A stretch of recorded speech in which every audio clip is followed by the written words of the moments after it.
দ্রুত সংস্কার আর জাতীয় নির্বাচনের তাগিদ বিএনপির। সংস্কারে বেশি গুরুত্ব অন্য দলগুলোর। আওয়ামী লীগ নিষিদ্ধ আর আগে স্থানীয় সরকার নির্বাচন চায় জাতীয় নাগরিক কমিটি। একটি পক্ষ ট্রাম্পের কাছে গিয়েও ব্যর্থ হয়েছে। রাজনৈতিক শক্তিগুলোই করবে কার্যকর সংস্কার বলেছেন ডক্টর ইউনূস। অন্তর্বর্তী সরকারের প্রথম ডিসি সম্মেলন কাল। ২৪-এর চেতনায় প্রশাসন পরিচালনার নির্দেশনার সঙ্গে আলোচনায় আইন শৃঙ্খলা ও নির্বাচনকালীন ভূমিকায় অগ্রাধিকার। ভারতে থেকে শেখ হাসিনার উস্কানি ঢাকা দিল্লি সম্পর্কে প্রতিবন্ধকতা। মন্তব্য বিশ্লেষকদের, ঢাকাকে আরও কৌশলী হওয়ার পরামর্শ। দেখছিলেন ক্রাউন সিমেন্ট সংবাদ শিরোনাম। এবারে বিস্তারিত। জাতীয় ঐকমত্য কমিশনের সঙ্গে বৈঠকে জাতীয় নির্বাচনের আগে অন্য নির্বাচন না করা আর সংস্কারের বিষয়ে দ্রুত ঐকমত্যে পৌঁছে নির্বাচনের দিকে যাওয়ার পরামর্শ দিয়েছে বিএনপি। বৈঠক শেষে এ তথ্য জানিয়েছেন বিএনপি মহাসচিব মির্জা ফখরুল ইসলাম আলমগীর। অন্যদিকে ঐকমত্য কমিশনের সঙ্গে আলোচনায় আওয়ামী লীগের নিবন্ধন বাতিলের বিষয়ে রাজনৈতিক দলগুলোর মধ্যে ঐকমত্য হয়েছে বলে জানিয়েছেন বৈষম্য বিরোধী আন্দোলনের নেতা হাসনাত আব্দুল্লাহ। আওয়ামী লীগ নিষিদ্ধের পাশাপাশি জাতীয় নির্বাচনের আগে স্থানীয় সরকার নির্বাচন চায় বৈষম্য বিরোধী আন্দোলনের রাজনৈতিক দল গঠন প্রক্রিয়া জাতীয় নাগরিক কমিটি। এছাড়া সংস্কার ও নির্বাচন নিয়ে জামাতে ইসলামী দলসহ অন্যান্য দলগুলো তাদের মতামত জাতীয় ঐকমত্য কমিশনের কাছে তুলে ধরেছে। রকনুজ্জামানের রিপোর্ট।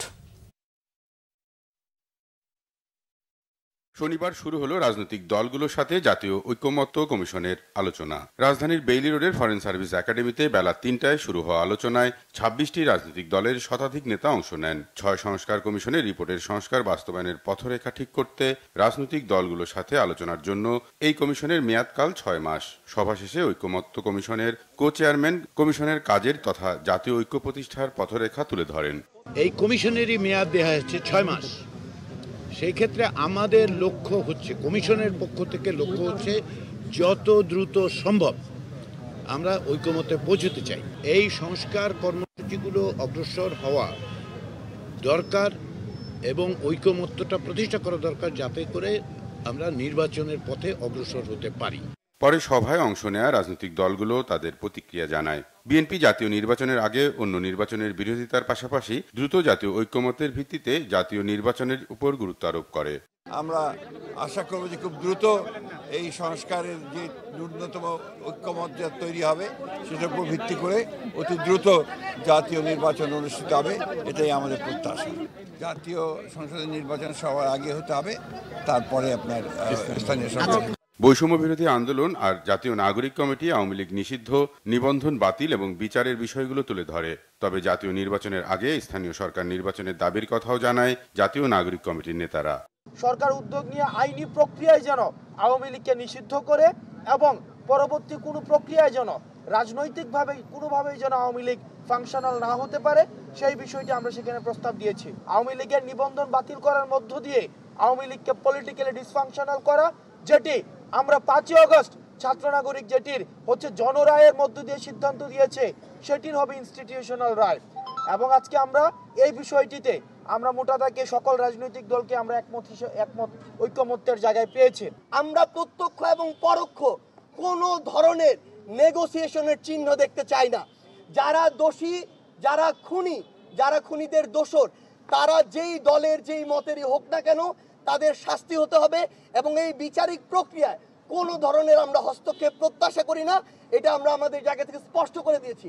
আওয়ামী লীগের যারা দোষর রয়েছে এবং আওয়ামী লীগের যারা ব্যক্তিবন্ধ এখন কিন্তু স্থানীয় সরকারগুলোতে তারা ফাংশনাল বজায় রেখেছে। এই জন্য হলো লোকাল গভর্নমেন্টে যে একটা টেস্টের মধ্য দিয়ে জাতীয় ইলেকশনে যেতে হবে। জামাত সহ ইসলামী দলগুলো নির্বাচনের দাবি করলেও সংস্কারকেই বেশি গুরুত্ব দিচ্ছে। এই সংস্কার কমিশনের চূড়ান্ত সিদ্ধান্তগুলো পৌঁছার পরে যথাশীঘ্র সম্ভব যাতে নির্বাচন অনুষ্ঠিত হয় সেই প্রস্তুতি গ্রহণ করার জন্য বিচার হতে হবে। এই বিচার না হওয়া পর্যন্ত আমরা এই নির্বাচনকে বলবো যে সুস্থ হবে না। সংবিধান এবং নির্বাচন বিষয়ক কমিশনের রিপোর্টটা আগে গ্রহণ করতে হবে এবং একমত হতে হবে, এরপর নির্বাচন করতে হবে। এছাড়া জুলাই অভ্যুত্থানের পক্ষে রাজনৈতিক দলগুলোর মধ্যে সংস্কার ও নির্বাচন নিয়ে মতানৈক্যও রয়েছে। এই সরকারের সঠিক কর্তৃত্ব এখনো প্রতিষ্ঠিত হয় নাই, ফলে আপনি এরকম একটা ভঙ্গুর অবস্থা নিয়ে কিভাবে নির্বাচন করবেন। সংস্কার সে বিষয়ে ঐক্যমত্যটা হলো গুরুত্বপূর্ণ। এটাকে যদি তার আগে যদি লোকাল গভর্নমেন্টের ইলেকশন হয় তাহলে আসলে প্রায়োরিটি ডিফারেন্স হয়ে যাবে এবং এখানে আসলে সমস্যার অনেক নতুন সমস্যার সৃষ্টি হবে। নির্বাচিত সরকারগুলো যত ফেয়ার ভোটেই ক্ষমতা আসুক, স্থানীয় নির্বাচনেও তাদের একটা প্রভাব থাকে। আমরা পরিষ্কারভাবেই জানিয়েছি যে 6 মাস ধরে স্থানীয় সরকার ব্যবস্থা কার্যত অচল হয়ে আছে। এখন প্রধান উপদেষ্টা সম্ভাব্য রোডম্যাপে যদি ডিসেম্বরেও নির্বাচন হয় তাহলে কিন্তু 10 মাস সময় বাকি আছে। তাহলে 10 মাস সময় এই স্থানীয় সরকার কি প্রতিনিধিবিহীন থাকবে কিনা, সেই ক্ষেত্রে আমরা এই বিষয়টি বিবেচনার জন্য আহ্বান জানিয়েছি। জোর করে কায়দা করে আওয়ামী লীগকে নির্বাচনের মাধ্যমে আবার এই প্রজন্মের উপর চাপিয়ে দেওয়া হয়, তাহলে সেই দায় শেষ পর্যন্ত যারা সিনিয়র আছেন বুঝে শুনে জেনে আওয়ামী লীগকে তাদের উপর চাপিয়ে দিলে তাদের উপরে থাকবে, এই দায়ে তাদের বহন করতে হবে। সংস্কার সম্পন্ন করার জন্য নির্বাচন লাগবে, কাজে এটাকে বিরোধ হিসেবে না দেখে আগামী নির্বাচনকে সংস্কার সম্পন্ন করার একটা গুরুত্বপূর্ণ অধ্যায় হিসেবে বিবেচনা করা। রকুনুজ্জামান, বাংলা ভিশন, ঢাকা। এর আগে প্রধান উপদেষ্টা ডক্টর মোহাম্মদ ইউনূস বলেছেন, ছাত্র জনতার আত্মত্যাগ সার্থক করতে সুশৃঙ্খল দেশ গড়তে চান। তা শুরু হলো ঐকমত্য কমিশনের সাথে সংলাপের মাধ্যমে। একটি পক্ষ মার্কিন প্রেসিডেন্ট ট্রাম্পের কাছে গিয়েও ব্যর্থ হয়েছে মন্তব্য করে প্রধান উপদেষ্টা বলেন যে আইনি ও প্রাতিষ্ঠানিক কাঠামোর মাধ্যমে স্বৈরাচারী সরকার সুযোগ পেয়েছিল তা থেকে বেরিয়ে অন্য রূপে চলার চেষ্টা চলছে। এতে মিলছে দেশি বিদেশি সমর্থনও। আহমেদ সারোয়ারের রিপোর্ট। জাতীয় নির্বাচন আগে কতটুকু সংস্কার চায় রাজনৈতিক দলগুলো তা নিয়ে আলোচনা করতে শনিবার ফরেন সার্ভিস একাডেমিতে বিকাল ৩টায় রাজনৈতিক দলগুলোর সাথে শুরু হয় জাতীয় ঐক্যমত্য কমিশনের বৈঠক। বিএনপি, জামাত, জাতীয় পার্টি জাফর, এলডিপি, নাগরিক ঐক্য এবং কয়েকটি ইসলামী দল সহ ২৬টি রাজনৈতিক দলের ১০০ জনের মতো এই বৈঠকে অংশ নেন। বৈঠকে প্রারম্ভিক বক্তব্যে প্রধান উপদেষ্টা ডক্টর মোহাম্মদ ইউনূস বলেন, গণ অভ্যুত্থানের যোদ্ধাদের আত্মত্যাগ সার্থক করতে ও তাদের স্বপ্ন বাস্তবায়নে সবাই মিলে চেষ্টা করছেন। তাদের আত্মত্যাগের প্রতি কেউ যেন অসম্মান না জানায়। অন্তর্বর্তীকালীন সরকারের ৬ মাস পার হয়ে গেল, প্রথম অধ্যায় শেষ। আজকের এই অনুষ্ঠানের মাধ্যমে আমরা দ্বিতীয় পর্বে প্রবেশ করলাম। যে আইনি কাঠামোর মাধ্যমে, যে প্রাতিষ্ঠানিক কাঠামোর মাধ্যমে স্বৈরাচারী সরকার সুযোগ পেয়েছিল, সেই কাঠামোর থেকে যেন আমরা পূর্ণরূপে বেরিয়ে চলে আসতে পারি। আমাদের মধ্যে অনেক তর্ক বিতর্ক করা, দূরত্ব সৃষ্টি করার হয়তো প্রবণতা আছে, কিন্তু এই একটি জায়গায় আমরা এখন এক আছি এবং আগামীতে আমরা এক থাকবো, সে বিশ্বাস আমার আছে। এটা যদি ঠিক থাকে, যেভাবে আমরা প্রথম অধ্যায় আমরা শেষ করলাম, দ্বিতীয় অধ্যায়ে যদি আমরা ঠিক রাখতে পারি, তৃতীয় অধ্যায়ের জন্য আমাদের কোনো চিন্তা নেই, আমরা নিশ্চয়ই নতুন বাংলাদেশ বানাতে পারবো। প্রধান উপদেষ্টা বলেন, এদেশের আইনগুলোকে তামাশায় পরিণত করা হয়েছিল। আইন বলে কিছু ছিল না, নিয়ম বলে কিছু ছিল না। আমরা যেন সেসব আইন কানুন পাল্টে ফেলে নতুন বাংলাদেশের জন্য প্রস্তুত হয়। সেই নতুন বাংলাদেশ করার জন্য কি আইন কানুন লাগবে, কিভাবে আমরা অগ্রসর হবো, সেই প্রশ্ন মাথায় রেখে আমরা কিছু সংস্কার কমিশন করেছিলাম। অর্থাৎ সংস্কার করতে হবে। কাজে ওনারা যে সমস্ত জিনিস প্রস্তাব করবেন এবং করেছেন, সেগুলো ওনাদের অভিজ্ঞতা এবং ওনাদের পাণ্ডিত্য এবং ওনাদের আলাপ আলোচনার মাধ্যমে তারা যা করতে পেরেছেন সেটা ওনারা তুলে ধরেছেন। এখন আপনাদের অভিজ্ঞতা এবং আপনারা যেহেতু জনগণের নেতা, রাজনৈতিক দলের নেতা, আপনাদেরকে প্রতিনিয়ত এই আইনগুলো, নিয়মগুলো, প্রতিষ্ঠানগুলোর সঙ্গে মোকাবেলা করতে হবে। সেজন্য ওনাদের এগুলো আপনাদের সামনে দেওয়া হবে। আজকে যেহেতু আপনারা জনগণের প্রতিনিধিত্ব করেন, আপনাদেরকে বলতে হবে সমাজের কাঠামো কোন কি করতে হবে, কিভাবে করতে হবে। ডক্টর মোহাম্মদ ইউনূস জানান, নতুন বাংলাদেশের যাত্রায় আন্তর্জাতিক সমর্থনও রয়েছে। যারা পরিবর্তনের বিরোধিতা করেছিল তাদেরকেও শক্তভাবে মোকাবেলা করা গেছে। যাদেরকে বাংলাদেশের মানুষ তাড়িয়ে দিয়েছে, অস্বীকার করেছে, তাদেরকে ত্যাগ করেছে, তারা ফিরে আসার জন্য অত্যন্ত ব্যাপক। প্রতিটি দিন তাদের জন্য মূল্যবান দিন। দেরি হলে তাদের জন্য অসুবিধা। সেজন্য আমাদেরকে শক্ত থাকতে হবে, মজবুত থাকতে হবে এবং আমরা যেগুলো আলাপ করছি সেগুলো মতভেদ থাকবে, কিন্তু আমরা এর অর্থ নয় যে আমরা একত্র নই। সারা পৃথিবী জুড়ে আমাদের প্রতি একটা বড় রকমের সমর্থন গড়ে উঠেছে, যে কারণে অপরপক্ষ সুবিধা করতে পারছে, পদে পদে ব্যাহত হচ্ছে। যেখানে যাই বহু গল্প রচনা করছে, সে গল্প টিকাতে পারতেছে, শেষমেশ ট্রাম্পের হাতেই আবার সে গল্প চালাতে পারলো না। এই দুই সমর্থনের ভেতর দিয়ে আমরা যদি এই নতুন বাংলাদেশ করতে না পারে, এটা আমাদের কবরের দোষ বোঝা ছাড়া কি বলবো। জাতিসংঘের সমর্থন আপনারা চিন্তা করেছেন যে রিপোর্টটা সাথে প্রকাশিত করবে human rights high commissioner for human rights, তাদের একটি রচনা, তাদের একটি প্রতিবেদন সারা পৃথিবী করতে দিয়েছে। এখন কারো বয়ান আর কেউ শুনবে না, বুঝতেই পায় না। আর কত সমর্থন চাই আমরা? একদম অক্ষরে অক্ষরে বলে দিয়েছে কোথায় কাকে মারছে, কিভাবে মারছে। বাংলাদেশকে ঘিরে যে অপপ্রচার চলছিল, এক প্রতিবেদনে সমস্ত সমাপ্ত। বলতে পারবে কিন্তু কোনো আওয়াজ বেরোবে না। ডক্টর ইউনূস বলেন, সংস্কার রাজনৈতিক দলগুলোকেই করতে হবে, কমিশন এবং সরকার শুধু সাচিবিক সহযোগিতা দেবে। আমরা শুধু সাচিবিক কাজগুলো আপনাদের করে দিলাম। আহমেদ সরওয়ার, বাংলা ভিশন, ঢাকা। অন্যদিকে বিএনপির সিনিয়র যুগ্ম মহাসচিব রুহুল কবির রিজভী বলেছেন, মানুষের ভোটাধিকার প্রতিষ্ঠার মাধ্যমে গণতন্ত্র শক্তিশালী হয়, তাই প্রয়োজনীয় সংস্কার শেষে নির্বাচনের দিকে তাকিয়ে আছে দেশের মানুষ। রাজধানীর আগারগাঁও বাংলাদেশ স্থপতি ইনস্টিটিউট মিলনায়তনে আয়োজিত সেমিনারে তিনি কথা বলেন। রিজভী বলেন, গত 16 বছরে দেশে কোনো নির্বাচন হয়নি। একজন ব্যক্তি কিভাবে পুরো নির্বাচন পদ্ধতি ধ্বংস করে দিতে পারেন, ভবিষ্যতে রাষ্ট্রবিজ্ঞানে তা অন্তর্ভুক্ত হতে পারে। তিনি বলেন, শেখ হাসিনার আমলে দিনের ভোট রাতে হয়েছে, ভোটারদের মাইকিং করে কেন্দ্রে যেতে বারণ করা হয়েছে। শুধু জাতীয় নির্বাচন নয়, স্থানীয় সরকারও নষ্ট করেছে আওয়ামী লীগ। অন্তর্বর্তী সরকারের উদ্দেশ্যে বিএনপির এই নেতা বলেন, নির্বাচন প্রলম্বিত হলে সরকার প্রশ্নবিদ্ধ হবে।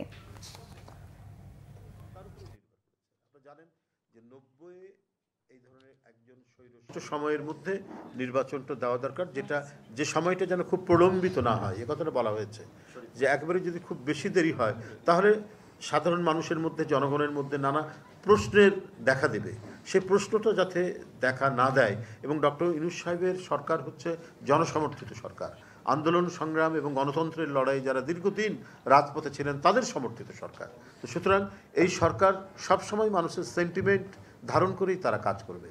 এটা তো একটা বিপ্লবের ফলে জনসমর্থিত সরকার।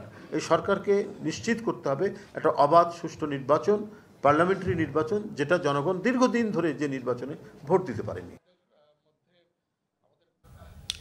রবিবার থেকে শুরু হবে জেলা প্রশাসক সম্মেলন। 24-এর গণঅভ্যুত্থান ধারণ করে জনপ্রশাসন পরিচালনার বিষয়টি এবার গুরুত্ব পাবে বলে জানিয়েছেন মন্ত্রিপরিষদ বিভাগের সচিব ডক্টর শেখ আব্দুর রশিদ। তিনি জানান, আলোচনায় আইনশৃঙ্খলা ও নির্বাচনকালীন ভূমিকা অগ্রাধিকার পাবে। 2024 সালের ডিসি সম্মেলনে নেওয়া সিদ্ধান্তের 46% বাস্তবায়ন হয়েছে বলেও জানান তিনি। রিপোর্ট রিশান নাসরুল্লাহর। অন্তর্বর্তী সরকারের সময়ে প্রথমবারের মতো রবিবার শুরু হচ্ছে জেলা প্রশাসকদের সম্মেলন। এবারের সম্মেলনে সরকারের অগ্রাধিকার ও আলোচনার বিষয় জানাতে শনিবার সচিবালয়ে সাংবাদিকদের মুখোমুখি হন মন্ত্রিপরিষদ সচিব। সংবাদ সম্মেলনে তিনি বলেন, গণমুখী প্রশাসন তৈরি ও নতুন বাংলাদেশের বিষয়ে গুরুত্ব দেবে সরকার। ডিসিদের বেশিরভাগ প্রস্তাব জনসম্পৃক্ত বলেও জানান তিনি। সরকারের নীতি পদ্ধতি, অগ্রাধিকার এবং সরকার কি কি চান, কিভাবে তাদের অঙ্গীকার জনগণের প্রতি অথবা সংবিধানের প্রতি তাদের যে অঙ্গীকার পূরণের জন্য তারা স্থানীয় প্রশাসনের কী ধরনের সহায়তা চান সেই বিষয়ে কথা বলা হয়। নির্বাচন করতে হবে বলে সকল পক্ষ থেকে একটা চাপ আছে, আমাদের সরকারের পক্ষ থেকে সেই প্রণোদনা আছে। আমরা চাই নির্বাচনের মাধ্যমে একটি সুষ্ঠু সুন্দর সরকার তৈরি হোক। তো সেটা যদি হয় এবং সেটার জন্য যেহেতু চাপ আছে বা সকলেরই একটা প্রত্যাশা আছে, তাহলে নির্বাচন কমিশন তো চাইতেই পারে যে কী ধরনের রোল তারা লোকাল অ্যাডমিনিস্ট্রেশন থেকে আশা করে। বিশেষ করে আমরা গত কয়েক বছরের বা কয়েকটা নির্বাচনের ক্ষেত্রে লোকাল অ্যাডমিনিস্ট্রেশনের কিছু ভূমিকা নিয়ে আমরা বিতর্ক হতে দেখেছি। সেই বিতর্ক যেন আর না থাকে, সেটা নিশ্চয়ই তারা কোনো নির্দেশনা বা গাইডেন্স দেবেন আশা করি। পতিত আওয়ামী লীগ সরকার 2024 সালের ডিসি সম্মেলনে 381টি সিদ্ধান্ত নিয়েছিল জানিয়ে মন্ত্রিপরিষদ সচিব বলেন, এর মধ্যে 204টি সিদ্ধান্ত বাস্তবায়ন করা হচ্ছে। সড়ক মহাসড়ক বিভাগের, কতগুলি পানি সম্পদ মন্ত্রণালয়, রেলপথ মন্ত্রণালয়, এখানে অনেকগুলি আছে কোনো কোনো বিশেষ ব্যক্তির নাম দিয়ে কিছু কিছু স্থাপনা বা ধরেন কোনো কাঠামো তৈরি করতে হবে, এই ধরনের কিছু সিদ্ধান্ত ছিল। তারপরে ছিল যেমন সমাজসেবা অধিদপ্তরে এক গ্রামীণ আর্থসামাজিক প্রশিক্ষণ কেন্দ্র নির্মাণ, সেখানে একজন বিশেষ ব্যক্তির নাম দিয়ে সেটা যেন করা হয়, এই ধরনের সিদ্ধান্ত ছিল। তো সেইগুলি আসলে আমাদের আসেনি। এটা শুধুমাত্র ওই নামের কারণে নাও হতে পারে, আর্থিক কৃচ্ছ সাধনেরও প্রশ্ন আছে এখন, সেই জন্য আমরা কিছু কিছু অ্যাম্বিশাস প্রকল্প কেটে যেতে দেখছি এখন। এই সময় জেলা প্রশাসকদের হিটলিস্ট করার বিষয়ে কথা বলেন জনপ্রশাসন মন্ত্রণালয়ের সিনিয়র সচিব। এছাড়া এবারের সম্মেলনে জেলা প্রশাসকদের দেওয়া 1245টি প্রস্তাবের মধ্যে 354টি কার্যপত্রে যুক্ত করা হয়েছে বলে জানানো হয় সংবাদ সম্মেলনে। রিশান নাসরুল্লাহ, বাংলা ভিশন, ঢাকা। পরিবর্তিত বৈশ্বিক পরিস্থিতিতে ভূ রাজনৈতিক চ্যালেঞ্জ মোকাবেলায় বাংলাদেশকে পররাষ্ট্রনীতির বিষয়ে আরও কৌশলী হওয়ার পরামর্শ বিশেষজ্ঞদের। এদিকে ভারতের থেকে শেখ হাসিনার উস্কানিমূলক বক্তব্য দুই দেশের সম্পর্কের বাধা বলে মন্তব্য রাজনৈতিক নেতাদের। বিস্তারিত নাবিল জাহাঙ্গীরের রিপোর্টে। হাসিনা পরবর্তী বাংলাদেশের জন্য ভূরাজনৈতিক চ্যালেঞ্জ এবং কৌশলগত প্রয়োজনীয়তা নিয়ে শনিবার সেমিনারের আয়োজন করে Bangladesh institute of policy studies BIPS। Arunachal Pradesh is a flash point. এতে অংশ নিয়ে আলোচকরা বলেন, বৈশ্বিক এবং আঞ্চলিক চ্যালেঞ্জ মোকাবেলা করতে প্রয়োজন জাতীয় সংহতি, গণতন্ত্র, মুক্ত এবং ইনক্লুসিভ অর্থনীতি। সবচেয়ে যেটা প্রধান এবং প্রথম কাজ সেটা হচ্ছে জাতীয় সংহতি তৈরি করা। আমরা জাতীয় কিছু মৌলিক বিষয়ে ঐক্যমত্যে আসতে হবে। আমার ঘর যদি শক্তিশালী না থাকে তাহলে বাইরের লোক এখানে এসে হাত দিতে চেষ্টা করবে, এটা খুব স্বাভাবিক প্রবণতা এবং সব এই রাষ্ট্রগুলি কাজটা করে। তো কাজে আমাকে যদি শক্তিশালী সম্মানজনকভাবে থাকতে হয়, বাংলাদেশ অভ্যন্তরীণ সংহতিটা খুবই জরুরি। ভারত, চীন এবং আমেরিকার সাথে সম্পর্কের ক্ষেত্রে বাংলাদেশের স্বার্থ সম্পর্কে সচেতন হওয়ার আহ্বান আলোচকদের। অ্যাটলিস্ট ইন্ডিয়ান লেভেলেও চিন্তা করেন, তারা বাংলাদেশের সাথে বা বিশ্বের অন্য দেশের সাথে যখন এই নেগোসিয়েশনে যায়, তারা তাদের স্বার্থটা দেখে। কেন শেখ হাসিনা তো যত ইনসার্জেন্ট ছিল তাদেরকে ইয়েতে পাঠিয়ে দিয়েছে না, ইন্ডিয়ায়, বাংলাদেশ থেকে বের করে দিয়েছে না, ইন্ডিয়া এনশিওর করেছে তাদের ইন্টারেস্ট, এবং তাকে বাংলাদেশের ডেমোক্রেসি থেকে শুরু করে সব ধ্বংস করার জন্য লাইসেন্স দিয়ে দিয়েছে। হাসিনার ভারতে থাকা এবং সেখানে থেকে উস্কানিমূলক বক্তব্য দেয়া বাংলাদেশের সাথে ভারতের সুসম্পর্কের অন্তরায়। তাই দিল্লিকে সিদ্ধান্ত নিতে হবে বাংলাদেশের সাথে তাদের সম্পর্ক কি হবে। মন্তব্য শামা ওবায়েদের। ভারত, চায়না বা আরও যারা যারা স্টেক হোল্ডার আছে, তাদের সাথে আমাদের সবার সাথে সুসম্পর্ক আমাদের থাকতে হবে। হাসিনার ভারতে থাকাটা এবং হাসিনার কিছু লোকজনের এখন ভারতে থাকাটা এবং ভারতে বসে বসে বাংলাদেশের উস্কানিমূলক কথাবার্তা ফেসবুকে বলাটা ভারত আর বাংলাদেশের সম্পর্কটাকে উন্নয়নের দিকে নিবে না।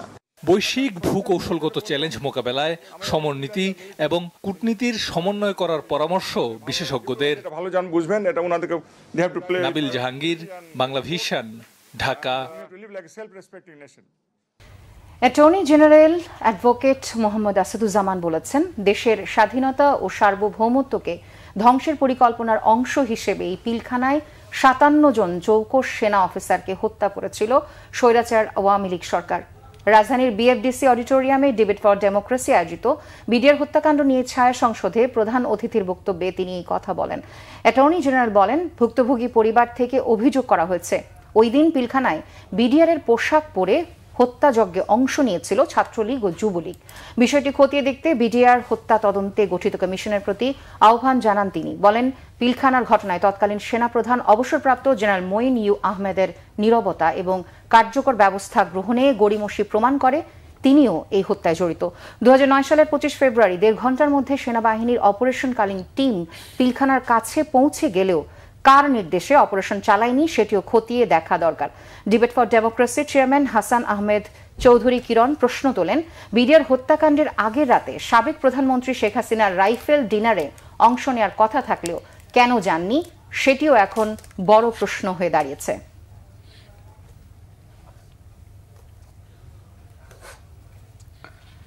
6 মাস পার হলেও অন্তর্বর্তী সরকার বাজার সিন্ডিকেট ভাঙতে ব্যর্থ হয়েছে। দেশের মানুষের ভাগ্যের উন্নতি না হলে কোনো সংস্কারই কাজে আসবে না বলে মন্তব্য করেছেন বিপ্লবী ওয়ার্কার্স পার্টির সাধারণ সম্পাদক সাইফুল হক। বিকেলে জাতীয় প্রেস ক্লাবের সামনে বাংলাদেশ বিপ্লবী ওয়ার্কার্স পার্টি ঢাকা মহানগরের আয়োজনে এক সমাবেশে কথা বলেন তিনি। এ সময় জরুরি সংস্কার করে দ্রুত নির্বাচনের দাবি জানান সাইফুল হক। মুক্তিযুদ্ধের পর সবচেয়ে বড় গণহত্যা চালিয়েছে শেখ হাসিনা উল্লেখ করে তিনি বলেন, শত শত ডেভিল এখনও সচিবালয়ে বসে দেশকে অস্থিতিশীল করার পায়তারা করছে। এ সময় তিনি আরো বলেন, সরকারের বুকের মধ্যে বসে কেউ নতুন দল গঠন করলে তা প্রশ্নবিদ্ধ হবে, দেশের মানুষ মেনে নেবে না। যদি আপনারা বৈষম্য বিলোপ করতে না পারেন, কেবলমাত্র উপরতলায় রাজনৈতিক সংস্কার করে কোনো টেকসই উন্নয়ন করা যাবে না। বাংলাদেশে অর্থনীতি নিয়ন্ত্রণ করে দুর্বৃত্তরা, একটা দুর্বৃত্তদের অর্থনীতি, অথবা বলতে পারেন অর্থনীতি দুর্বৃত্তায়ন। এটাকে যদি বন্ধ করা না যায়, এটাকে যদি আমরা চিরতরে যদি আমরা উচ্ছেদ করতে না পারি, কেবলমাত্র উপরতলায় কিছু সংস্কার করে কিছু চুনকাম করে বাংলাদেশ এগিয়ে যেতে পারবে না। অমর একুশে বইমেলার 15তম দিন আজ। দর্শনার্থীদের পদচারণায় মুখর হলেও বই কিনছেন কম সংখ্যক মানুষ। মেলা জুড়েই ছিল ফাগুনের আবহ, তাই অনেকেই বন্ধু বান্ধব আর পরিবার নিয়ে উপস্থিত হন বইমেলায়। কিশোর উপন্যাস, অনুবাদ আর গল্পের বইয়ের পাশাপাশি তরুণদের চাহিদার শীর্ষে রয়েছে রাজনৈতিক বই। অমর একুশে বইমেলা বাঙালির প্রাণের স্পন্দন। এখানে ফেব্রুয়ারি মাসের মাঝামাঝি আর ছুটির দিন, তাই বইমেলায় সবচেয়ে বেশি পাঠক দর্শনার্থী ছিল শনিবার। মেলা জুড়েই ছিল পহেলা ফাল্গুনের আবহ। বইমেলায় আসা বেশিরভাগই ছিলেন আড্ডা, গল্প, সেলফি আর ফটো সেশনে ব্যস্ত। অনেকে আবার ঢু মারছেন স্টলেও, বই দেখছেন, অনেকে আবার কিনছেনও। প্রচলিত গল্প, উপন্যাস আর থ্রিলারের পাশাপাশি ঝুঁকছেন রাজনৈতিক বইয়ের দিকেও। রাজনৈতিক বিষয়ে একটু ইন্টারেস্ট আছে, তো রাজনৈতিক বইগুলাই দেখছি। আর থ্রিলার উপন্যাস আমার ভালোই লাগে। আমি মেইনলি থ্রিলার বইগুলো আমার পছন্দ। আর একটা বই দেখেছি হচ্ছে ভূত বালিকা, ওই বইটা একবার দেখে এসেছি, আবার গিয়ে কিন। বইমেলা আসছি বাচ্চাদের মেইনলি হচ্ছে যে সৌরজগৎ বা বিজ্ঞান সম্পর্কে আগ্রহ বেশি ওদের, আর হচ্ছে বিদেশিরা বিভিন্ন দেশ সম্পর্কে ওরা জানতে চায়। নতুন নতুন লেখক বই নিয়ে এসেছেন মেলায়, তবে পাঠক চাহিদার সঙ্গে সঙ্গতি নেই তাদের অনেকের। প্রকাশকরা বলছেন, দেশে নতুন করে গুণী লেখক তৈরি না হওয়ায় কাঙ্ক্ষিত বই আসছে না। এই উপন্যাসটি আমি মূলত করোনাকালীন সময়ে অবসর সময়ে ওই টাইমটা মানুষ ঘরবন্দি হয়ে পড়ে, সেই সময় আমি লেখা শুরু করেছিলাম এবং আস্তে আস্তে ছোট ছোট গল্পের আকারে রূপ নিতে নিতে এটা চালিয়ে গিয়েছি। প্রায় 3.5 বছরের মতন সময় নিয়ে আস্তে আস্তে এটা একটা উপন্যাসে পরিণত হয়েছে আর কি। আমাদের যে লেখক যারা ছিলেন তারা বা যারা আছেন তারা এখন আর সাধারণ মানুষের মনের কথা লিখতে পারতেছেন না। আর সেই পুরানো ধাঁচের যে উপন্যাস, গল্প, কবিতা, সেইগুলো এখন আর মানুষ পছন্দ করতেছে না। গার্ডিয়ান পাবলিকেশন এবার প্রথমবারের মতো মেলায় এসে বাজিমাত করেছে বেশ কিছু বইয়ে। কাঙ্ক্ষিত বই না পেয়ে অনেকেই ফিরছেন খালি হাতে। এখানে আমি প্যারাডক্সিক্যাল সাজিদ বইটা খুঁজতে আসছিলাম, পার্ট 1টা। এর আগে আমরা বারবার ট্রাই করা সত্ত্বেও বইমেলায় আমরা আসতে পারিনি বা ঢুকতে দেওয়া হয়নি আমাদের। যেহেতু প্রথমবার আমাদের বইমেলায় প্রথম দিন থেকেই পাঠক গার্ডিয়ানের প্রতি আলাদা একটা আগ্রহ নিয়ে বইমেলা এসেছে। এ পর্যন্ত অমর একুশে বইমেলায় নতুন বই এসেছে 1475টি, আর শনিবার নতুন বই এসেছে 125টি। ওবায়দুল্লাহ মামুন, বাংলা ভিশন, ঢাকা। এবার আরো কিছু খবর নিয়ে দেখুন একটি ডেস্ক রিপোর্ট। সাবেক প্রধান নির্বাচন কমিশনার ও দুর্নীতি বিরোধী জাতীয় সমন্বয় কমিটির সভাপতি মরহুম বিচারপতি আব্দুর রৌফের বিদেহী আত্মার মাগফিরাত কামনায় বাদ আসর দোয়া মাহফিল হয়েছে মহাখালীর গাউসুল আজম মসজিদে। পরে মরহুমের কর্মময় জীবন নিয়ে স্মৃতিচারণ করেন বাংলাদেশের প্রধান বিচারপতি সৈয়দ রিফাত আহমেদ, বাণিজ্য উপদেষ্টা শেখ বশির উদ্দিন, প্রধান নির্বাচন commissioner AMM Nasir Uddin, attorney general Mohammad Asaduzzaman, অতিরিক্ত অ্যাটর্নি জেনারেল মোহাম্মদ আরশাদুর রৌফ ও সুপ্রিম কোর্ট আইনজীবী সমিতির সভাপতি ব্যারিস্টার মাহবুব উদ্দিন খোকন সহ অনেকে। বিএনপির প্রতিষ্ঠাতা শহীদ রাষ্ট্রপতি জিয়াউর রহমানের মাজারে শ্রদ্ধা জানিয়েছেন দক্ষিণ আফ্রিকা বিএনপির সাবেক সভাপতি ও বিএনপির নির্বাহী কমিটির সদস্য মোহাম্মদ আজম খান। দীর্ঘদিন পর দেশের মাটিতে পা রেখেই দলের প্রতিষ্ঠাতার সমাধিতে ফুলেল শ্রদ্ধা জানান আজম খান। এ সময় বিএনপি চেয়ারপারসনের উপদেষ্টা ও ঢাকা মহানগর দক্ষিণ বিএনপির সাবেক আহ্বায়ক আব্দুস সালাম উপস্থিত নেতাকর্মীদের উদ্দেশ্যে বলেন, ৫ আগস্ট শেখ হাসিনার পতনের পর দেশ গড়ার সুযোগ কাজে লাগিয়ে জনগণের ভোটাধিকার ফিরিয়ে গণতন্ত্র প্রতিষ্ঠা করতে হবে। তরুণ লেখক সম্মেলন হয়েছে ঢাকা বিশ্ববিদ্যালয়ের আর.সি. মজুমদার মিলনায়তনে। কাঠ পেন্সিল সাহিত্য সংসদের আয়োজনে দিনব্যাপী এ সম্মেলনে ৩টি অধিবেশনে অংশ নেন দেশের বিভিন্ন জেলার ২ শতাধিক তরুণ লেখক। কবি আল মুজাহিদের সভাপতিত্বে এতে প্রধান অতিথির বক্তব্য রাখেন দৈনিক যুগান্তর পত্রিকার সম্পাদক কবি আব্দুল হাই শিকদার। প্রধান বক্তা ছিলেন ফার্স্ট সিকিউরিটি ইসলামী ব্যাংকের চেয়ারম্যান, লেখক ও গবেষক মোহাম্মদ আব্দুল মান্নান। এ সময় জুলাই গণ অভ্যুত্থানে কবি সাহিত্যিক শিল্পীদের ভূমিকা শিরোনামে প্রবন্ধ উপস্থাপন করেন কবি ও গবেষক ডক্টর ফজলুল হক তুহিন। অনুষ্ঠানে সাহিত্যে অবদানের জন্য 4 জন তরুণ লেখককে কাঠ পেন্সিল তরুণ লেখক পুরস্কার 2025 দেয়া হয়। স্বপ্ননীল সাহিত্য চর্চা পরিষদের 7ম প্রতিষ্ঠা বার্ষিকী ও আন্তর্জাতিক গুণীজন সম্মাননা 2024 অনুষ্ঠিত হলো। মোট 3 পর্বে অনুষ্ঠানটি পরিচালনা করেন স্বপ্ননীল সাহিত্য চর্চা পরিষদের অন্যতম সমন্বয়ক আমিনুল ইসলাম। এতে প্রধান অতিথি ছিলেন বিইআরসির চেয়ারম্যান জালাল আহমেদ। কবি ও সাহিত্যিক রেজাউদ্দিন ইসলাম উপস্থিত ছিলেন। এ সময় বিশেষ আলোচনা করেন কবি সাহিত্যিক ও গবেষক মোহাম্মদ বেলায়েত হোসেন। এ সময় পরিষদের পক্ষ থেকে তাকে বিশেষ ব্যক্তিত্ব সম্মাননা ক্রেস্ট দেয়া হয়। নির্বাসিত জীবন শেষে 10 বছর পর দেশে ফিরেছেন মহানগর দক্ষিণ বিএনপির সাবেক যুগ্ম সাধারণ সম্পাদক আনোয়ার হোসেন টিপু। মামলা, হামলা ও নিরাপত্তাহীনতার কারণে দীর্ঘ 1 যুগ পর স্বৈরাচার মুক্ত দেশে ফিরেছেন ঢাকা কলেজ ছাত্রদলের এই সাবেক সভাপতি ও ছাত্রদল কেন্দ্রীয় সংসদের সাবেক সহসভাপতি। বিমানবন্দরে তাকে স্বাগত জানান দলের সিনিয়র ও সাবেক ছাত্রনেতারা। আলোহা বাংলাদেশের আয়োজনে রাজধানীর বসুন্ধরা আন্তর্জাতিক কনভেনশন সিটিতে অনুষ্ঠিত হলো 17তম জাতীয় পর্যায়ের অ্যাবাকাস ও মেন্টাল এরিথমেটিক প্রতিযোগিতা 2025 এবং আলোহা তৃতীয় কনভোকেশন। 2 দিনব্যাপী এই প্রতিযোগিতায় সারা দেশের 600টির বেশি স্কুল থেকে 3900 শিক্ষার্থী অংশ নেয়, যারা আলোহা বাংলাদেশের বিভিন্ন শাখায় এই কোর্সটিতে যুক্ত আছেন এবং 550 জন আলোহা গ্র্যাজুয়েট সম্মাননা গ্রহণ করেন।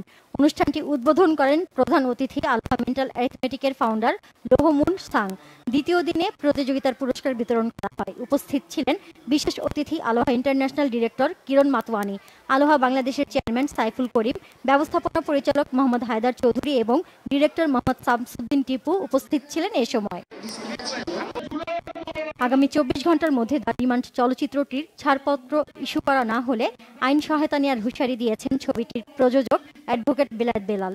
জানান, চলচ্চিত্রটিতে ঘটনাবহুল বৈষম্য বিরোধী ছাত্র আন্দোলনের তরঙ্গে গণ আন্দোলন, গণবিস্ফোরণ ও গণ অভ্যুত্থানে অসীম সাহসী ছাত্র জনতার বীর বাঙালির বীরত্বের ধারাবাহিক ইতিহাস ফুটে উঠেছে। তার অভিযোগ, চলচ্চিত্রটি এরই মধ্যে বাংলাদেশ সার্টিফিকেশন বোর্ড পরীক্ষণ কার্যক্রম সম্পন্ন করেছে, কিন্তু এর পরেও অজ্ঞাত কারণে এখনো সনদপত্র ইস্যু করেনি। শিগগিরই চলচ্চিত্রটির ছাড়পত্র দেওয়ার দাবি তার। চাল, ডাল সহ নিত্য প্রয়োজনীয় দ্রব্যের মূল্য বৃদ্ধির প্রতিবাদে কেন্দ্রীয় বিএনপি ঘোষিত কুড়িগ্রামের জনসভা সফল করতে জেলা বিএনপির উদ্যোগে যৌথ কর্মী সভা হয়েছে। জেলা মুক্তিযোদ্ধা কমপ্লেক্স হলরুমে সভায় জেলা বিএনপির আহ্বায়ক মোস্তাফিজুর রহমান মোস্তফার সভাপতিত্বে বক্তব্য রাখেন জেলা বিএনপির সদস্য সচিব সোহেল হোসেন কাইকোবাদ, সিনিয়র যুগ্ম আহ্বায়ক অধ্যাপক শফিকুল ইসলাম বেবু ও যুগ্ম আহ্বায়ক অধ্যাপক হাসিবুর রহমান সহ অন্যরা। ময়মনসিংহের ফুলবাড়িয়ায় অ্যালায়েন্স স্কলার অর্গানাইজেশনের উদ্যোগে কুইজ প্রতিযোগিতামূলক পরীক্ষার পুরস্কার বিতরণ হয়েছে। ফুলবাড়িয়ার শাহাবুদ্দিন ডিগ্রি কলেজ মাঠে অনুষ্ঠানে প্রধান অতিথি ছিলেন সামিট পাওয়ার লিমিটেডের এমডি অবসরপ্রাপ্ত মেজর জেনারেল ডক্টর মনিরুল ইসলাম আখন্দ। কক্সবাজারে উচ্চ আদালতের আদেশ না মেনে বৈশাখী রেস্তোরাঁ অ্যান্ড লাহাব কাবাব ঘর বিনা নোটিশে ভাঙার প্রতিবাদে যৌথ সংবাদ সম্মেলন হয়েছে স্থানীয় প্রেস ক্লাবে। এতে রেস্তোরাঁটির মালিক কামরুল ইসলাম অভিযোগ করেন, আদালতকে ভুল তথ্য দিয়ে রায় নিয়ে বিনা নোটিশে রেস্তোরাঁ ভেঙে দিয়ে প্রায় কোটি টাকার ক্ষতি করা হয়েছে। সংবাদ সম্মেলনে বক্তব্য রাখেন বাংলাদেশ রেস্তোরাঁ মালিক সমিতি কক্সবাজার জেলার সভাপতি Mohammad Ali, tour operator association of Cox's Bazar টুয়াকের সভাপতি এম এ হাসিব লাবু, আমরা কক্সবাজারবাসী সংগঠনের সাধারণ সম্পাদক নাজিমুদ্দিন সহ অন্যরা।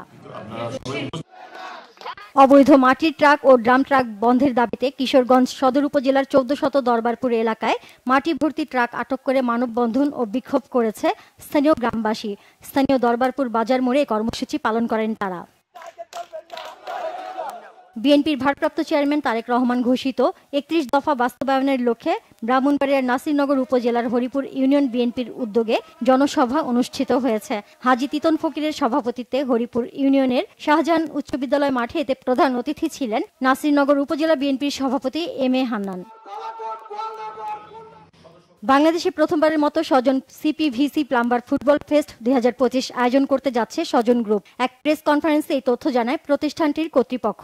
এই টুর্নামেন্ট আয়োজনের মূল লক্ষ্য হচ্ছে স্বজনের প্লাম্বার কমিউনিটিকে একত্রিত করা, তাদের দক্ষতা ও উদ্যমকে উৎসাহিত ও বন্ধন তৈরি করা, যেখানে ক্রীড়া ও পেশাদারিত্ব একসঙ্গে মিলিত হবে। আগামী 22 ফেব্রুয়ারি পূর্বাচলের কনকর্ড সিটিতে শুরু হবে এই টুর্নামেন্ট।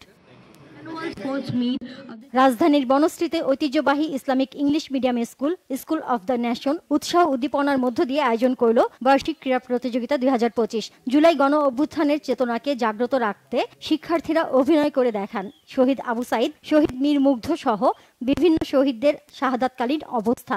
অনুষ্ঠানে প্রধান অতিথি ছিলেন স্কুলটির উপদেষ্টা কর্নেল জেড.আর.এম. আশরাফ উদ্দিন। আরও ছিলেন স্কুলটির চেয়ারম্যান ডক্টর মোস্তাফিজুর রহমান খান সহ অনেকে। সব শেষে বিজয়ীদের মধ্যে পুরস্কার বিতরণ করা হয়। রাজধানীর বনানীর 11 নম্বর রোডের কেবিপিডি কমপ্লেক্সে উদ্বোধন হলো নোভা আইভিএফ এর নতুন শাখা। এই প্রথম বনানীতে আইভিএফ সেন্টার উদ্বোধন হওয়ায় আশেপাশের ইনফার্টিলিটি পেশেন্টের অনেক উপকার হবে বলে আশা করা হচ্ছে। অনুষ্ঠানে উপস্থিত ছিলেন প্রতিষ্ঠানটির CCO Biswanath Ganguly, head of clinical Monam Gupta, director Delwar Hossain এবং বিজনেস হেড মাহিনা খান। এছাড়াও ডাক্তার লুবনা ইয়াসমিন ও ডাক্তার সাজিয়া ফাতেমা জাফর সহ স্বনামধন্য অনেক চিকিৎসক উপস্থিত ছিলেন। দেশের শীর্ষস্থানীয় skin care brand Biogene cosmeceuticals এখন বরিশালের বিবির পুকুর পার সদর রোডে উদ্বোধন হলো বায়োজিনের 17তম শাখা। নতুন শাখায় বিশ্বমানের স্কিন ও hair treatment, authentic dermo cosmetics, free doctor consultation সহ থাকছে উদ্বোধনী 50% পর্যন্ত বিশেষ ছাড়। Bangla vision news desk. সংবাদ শেষ করব, তার আগে ক্রাউন সিমেন্ট সংবাদ শিরোনামগুলো জানিয়ে দিচ্ছি আরও একবার। দ্রুত সংস্কার আর জাতীয় নির্বাচনের তাগিদ বিএনপির। সংস্কারে বেশি গুরুত্ব অন্য দলগুলোর। আওয়ামী লীগ নিষিদ্ধ আর আগে স্থানীয় সরকার নির্বাচন চায় জাতীয় নাগরিক কমিটি। একটি পক্ষ ট্রাম্পের কাছে গিয়েও ব্যর্থ হয়েছে, রাজনৈতিক শক্তিগুলোই করবে কার্যকর সংস্কার বলেছেন ডক্টর ইউনুস। অন্তর্বর্তী সরকারের প্রথম ডিসি সম্মেলন কাল 24-এর চেতনায় প্রশাসন পরিচালনার নির্দেশনার সঙ্গে আলোচনায় আইন শৃঙ্খলা ও নির্বাচনকালীন ভূমিকায় অগ্রাধিকার। ভারতে থেকে শেখ হাসিনার উস্কানি, ঢাকা দিল্লি সম্পর্কে প্রতিবন্ধকতা, মন্তব্য বিশ্লেষকদের। ঢাকাকে আরো কৌশলী হওয়ার পরামর্শ। এই ছিল এখনকার মতো। পরের সংবাদ রাত 1টায় দেখার আমন্ত্রণ রইল। এছাড়া বাংলা ভিশন সংবাদ ও সংবাদ সংশ্লিষ্ট অনুষ্ঠান দেখতে ভিজিট করুন www.bpnews24.com ও facebook.com/banglavisionnews এবং সাবস্ক্রাইব করুন youtube.com/banglavisionnews। এতক্ষণ সাথে থাকায় অসংখ্য ধন্যবাদ। শুভরাত্রি।